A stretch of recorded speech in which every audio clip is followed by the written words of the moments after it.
I malo je Ličani, Crnogorci, Bosanci, Hercegovci, Dalmatinci. Posle su došli od Stracin,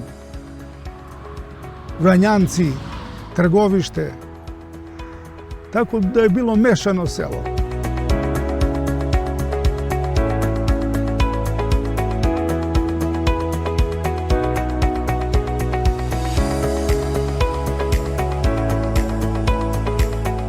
Deset vagona je angažirano da se razmontira i donese kuća.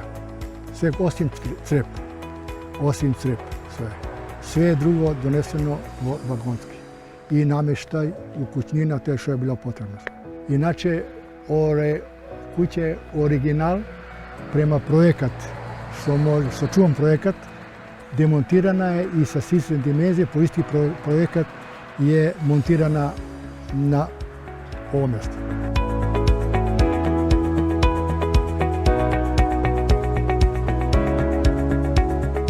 Svaka porodica ima 2500 kvadrata i to je plac do plac sa šafirane ulice.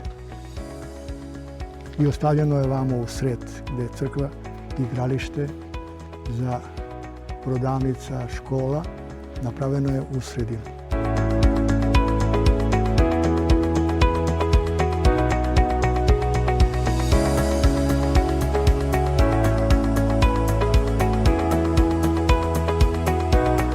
Mogu da kažem da su to bili ljudi, svi koji su bili kao kolonizatori, mnogo su se poštovali između sebe, mnogo su se cenili i mnogo su se pomagali, jer kad su došli na golu ledinu koja je, jer pazi, od 12. godine do 20. godine ovo je bila ledina, pasište, gdje su meštani iz okolnih sela napasali stoku.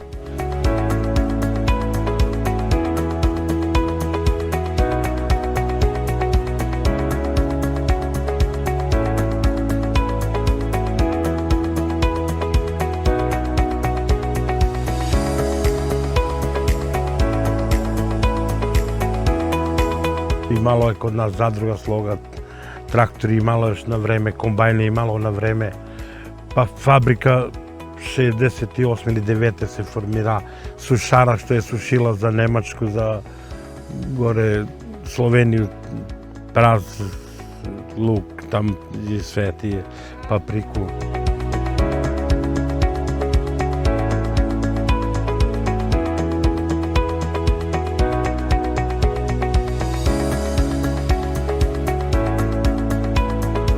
Imamo specifičnu arhitekturu, stare građevine kuća, sve je to zanimljivo. Nalazimo se na samo 10 km od autoputa, što je isto također veoma povoljno, a tu na obroncima Skopske Crne Gore se nalazi i srednjovekovni manastir iz 14. veka. To je manastir Presvete Bogorodice.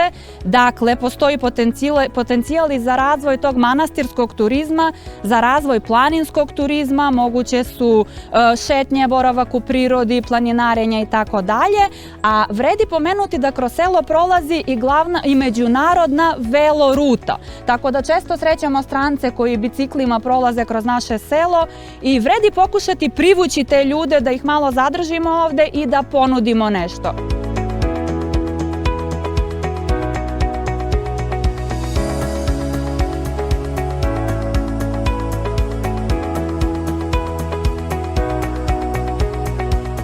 Ima ovdje na kilometar i pol, tu je imalo staro selo Umindo se zvao. A ono je dobilo ime, jedan kanjon ima tu i tu se pojavila ta Uma. Dođe kao sapun kad se tele u prsti. I sa sto su prali i veš i kosu su prali žene i muži i po to je dobilo ime Umindo.